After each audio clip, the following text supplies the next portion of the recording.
नमस्कार। चलिए, आज भारतीय संविधान के उन हिस्सों को याद करने का एक ऐसा मजेदार तरीका देखते हैं जो एक बार में ही दिमाग में बैठ जाएगा। तैयार हो जाइए।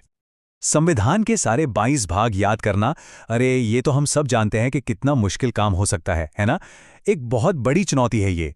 लेकिन अब चिंता की कोई बात नहीं है, क्योंकि इस बार हम रट्टा नहीं मारेंगे, बल्कि कुछ ऐसी कमाल की ट्रिक्स और कहानियों का इस्तेमाल करेंगे जिससे ये सारे भाग याद करना एक खेल जैसा लगेगा। तो ठीक है, शुरू करते हैं। सबसे पहले हम अपनी याद करने की तकनीकी नींव रखते हैं और शुरुआत करते हैं सबसे बेसिक, सबसे पहले भाग से।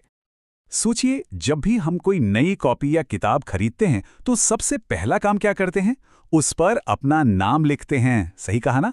बस ठीक वैसे ही हमारा संविधान भारत का है तो इसकी शुरुआत भी भारत के नाम से होती है, यानी संघ और उसके क्षेत्र। है ना? एकदम आसान। अच्छा, अब भाग 2 के लिए एक बहुत ही मजेदार विजुअल ट्रिक है। जरा 2 के अंक को ध्यान से देखिए। ये कुछ एक बैठे हुए नाग जैसा नहीं लगता? और नाग से हमें सीधा क्या याद आता है? नागरिकता। तो भाग 2 हो गया नागरिकता। चलिए, अब इस कहानी को और आगे बढ़ाते हैं। अब हम संविधान के उन हिस्सों को देखेंगे जो हम सबके लिए बहुत जरूरी हैं, हमारे बुनियादी अधिकार और कर्तव्य। तो अब बारी है भाग 3 की, और इसकी कहानी तो और भी मजेदार होने वाली है। और यहीं पे हमारी कहानी वाली ट्रिक काम आती है। देखिए, थ्री को अगर हम अंग्रेजी में पढ़ें तो कैसा साउंड करता है? ट्री, है ना? और मूलभूत अधिकार, इसमें से एक शब्द पकड़ते हैं, भूत। तो अब कहानी क्या बनी? अरे वाह, मूलभूत अधिकार का भूत ट्री के नीचे रहता है। तो बस भाग 3 हो गया मूलभूत अधिकार। यहां एक के साथ एक फ्री वाली कहानी है। भाग 4, यानी 4 को मान लीजिए चोर। और चोर घर में कब आता है? जब सब नींद में होते हैं। और नींद से हमें याद आता है नीति। तो भाग 4 हो गया नीति निर्देशक तत्व। और भाग 4 क क्या हुआ? अरे भाई, चोर को पकड़ना हमारा कर्तव्य है। तो 4 क हो गया मूल कर्तव्य। चलिए, अब जरा सरकार के स्ट्रक्चर को समझते हैं, ऊपर से लेके नीचे तक। भाग 5 को याद रखने की ट्रिक तो इसकी आवाज में ही छिपी है। 5 यानी 5। 5 सुनने में आंच जैसा लगता है ना? और हमारे देश के संघ पर कभी भी आंच नहीं आनी चाहिए। तो भाग 5 किससे जुड़ा है? संघ से। अब भाग 6 की बात करते हैं, जो राज्यों के बारे में है।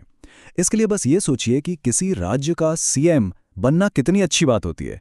6 यानी 6 सुनने में बिल्कुल अच्छा जैसा लगता है। तो भाग 6 हो गया राज्यों के बारे में। आइए अब उन भागों पर चलते हैं जो सीधे सीधे हम लोगों से, यानी जनता और उसकी ताकत से जुड़े हैं। भाग 9 की ट्रिक तो बहुत ही शानदार है। ये तो पंचायत शब्द के अंदर ही छुपी हुई है। देखिए, पंच का मतलब होता है 5, और आयत यानी रेक्टेंगल जिसके होते हैं 4 कोने। तो 5 और 4 को मिला दीजिए, क्या बना? 9। बस इसीलिए पंचायत का जिक्र भाग 9 में है। ये वाला तो साउंड का खेल है। भाग 15 यानी 15, इसे जरा तोड़कर बोलिए। पानी दरा, जैसे कोई पानी मांग रहा हो। पानी को और क्या कहते हैं? नीर। और नीर से कौन सा शब्द बनता है? निर्वाचन। तो भाग 15 हुआ निर्वाचन यानी इलेक्शन। चलिए, अब कुछ और जरूरी भागों को देख लेते हैं ताकि ये तरीका हमारे दिमाग में एकदम पक्का हो जाए। चलिए, इन पर फटाफट नजर डालते हैं। भाग 17। 17 मतलब खतरा। और खतरा किस पर? हमारी भाषा पर। फिर आता है भाग 18। 18 साल। ये उम्र सुनते ही क्या याद आता है? शादी की कानूनी उम्र। और अगर इससे पहले शादी हो जाए तो वो तो एक इमरजेंसी यानी आपातकाल ही हो गया ना। और आखिर में भाग 20। 20 बस अब बात हो गया, अब संविधान में संशोधन करना ही पड़ेगा। तो कुल मिलाकर हमने किया क्या? हमारा ये पूरा मेथड 3 सिंपल स्टेप्स पर काम करता है। पहले अंक को एक शब्द से जोड़ो, फिर उस शब्द से एक छोटी सी कहानी बनाओ, और बस उस कहानी को संविधान के उस विषय से कनेक्ट कर दो। तो अब इस सारी मजेदार ट्रिक के बाद जरा सोचिए, संविधान का कौन सा हिस्सा है जो अब दिमाग से कभी नहीं निकलेगा? मुझे तो लगता है शायद सारे ही।